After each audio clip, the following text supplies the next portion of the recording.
घन और घनमूल।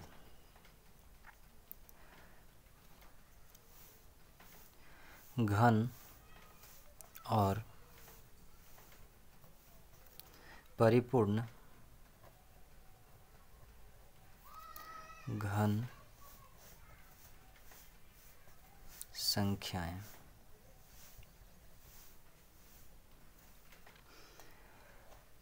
आखिर ये होता क्या है? हमारे पास कुछ है, जैसे कि हम लिख सकते हैं 1 गुने 1 गुने 1 कितना आएगा 1।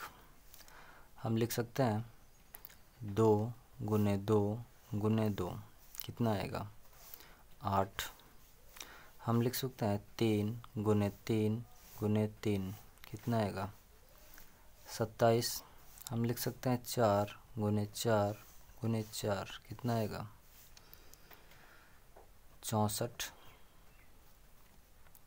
हम लिख सकते हैं 5 गुने 5 गुने 5 कितना आएगा 125। हम लिख सकते हैं 6 गुने 6 गुने 6 कितना आएगा 216। लिख सकते हैं 7 गुने 7 गुने 7 कितना आएगा 343। लिखते हैं 8 गुने 8 गुने 8 कितना आएगा 512। लिखते हैं 9 गुने 9 गुने 9 कितना आएगा 729। लिखते हैं 10 गुने 10 गुने 10 कितना आएगा 1000।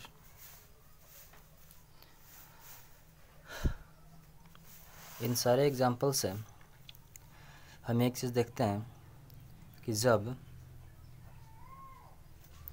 3 समान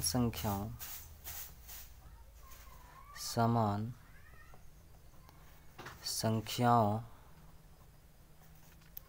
को परस्पर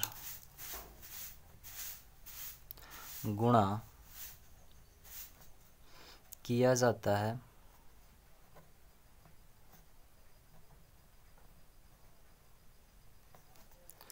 तो इस प्रकार प्राप्त गुणनफल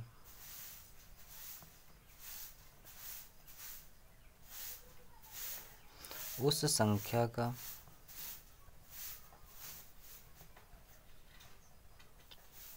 घन कहलाता है।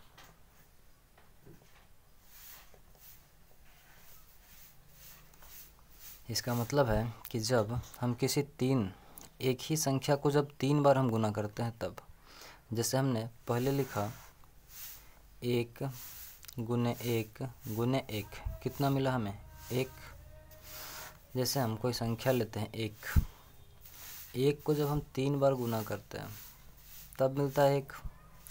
उसी प्रकार हम अगर गुना करते हैं 2 गुने 2 गुने 2 तो मिलता है कितना 8। उसी प्रकार अगर गुना करते हैं 3 गुने 3 गुने 3 तो क्या लिख सकते हैं 27। इसी प्रकार अगर हम लिख सकते हैं 4 गुने 4 गुने 4 कितना होगा 64। इसका मतलब कि जो हमें संख्या मिल रही है यहाँ से एक गुने 1 क्या लिख सकते हैं 1 का पावर 3 बराबर 1। हमारे पास संख्या है 2 गुने 2 गुने 2 यानी 2 का पावर 3 बराबर क्या लिख सकते हैं 8। हम लिख सकते हैं 3 का पावर कितना 1 2 3 यानी कि 3। हम लिख सकते हैं इस 4 को क्या लिख सकते हैं 4 पावर कितना होगा तो 1 2 3 है, सभी समान है, सब समान है मतलब पावर सबका 1 रहा होगा, इसका मतलब 3 बराबर 64। 3 का पावर 3 बराबर 27। इसी को कहते हैं घन।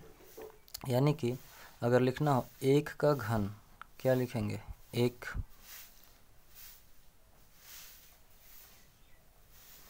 लिखते हैं 2 का घन कितना होगा 8।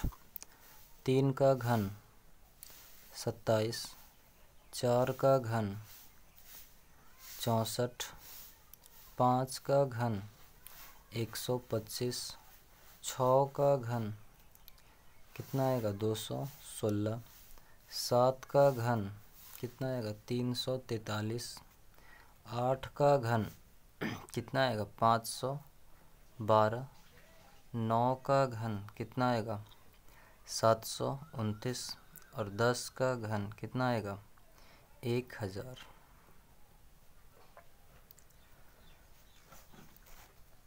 इन सब से एक ही बात स्पष्ट होती है कि जब हम तीन समान संख्याओं को, यानी कि 3 ठो जब समान संख्या हम गुना करते हैं, यानी कि 1, 1 और 1, तो मिलता कितना है 1, 3, 3, 3। ये तीनों जो हमने गुना किया है, ये तीनों क्या है समान संख्याएं हैं, यानी कि 3 है, 3 है, 3 है, गुना किया कितना मिला 27, यानी कि 27 क्या है तो 3 का घन है। यहाँ पर 8 जो है 8 क्या है तो 2 का घन है। हमें मिला 64, 64 क्या है 4 का घन है। 4 को जब 3 बार गुना करते हैं तो 64 मिलता है। उसी प्रकार 5 का घन, यानी 5 को हमने 3 बार गुना किया तब क्या मिला 125, यानी 5 का घन 125, 6 का घन 216, 7 का घन 343, 8 का घन 512, 9 का घन 729, 10 का घन 1000। आज की क्लास में इतना ही। अगले क्लास में हम लोग जानेंगे किस प्रकार से ये जो 1 है जो हमारे पास घन मिला उससे हम किस प्रकार संख्या को प्राप्त कर सकते हैं।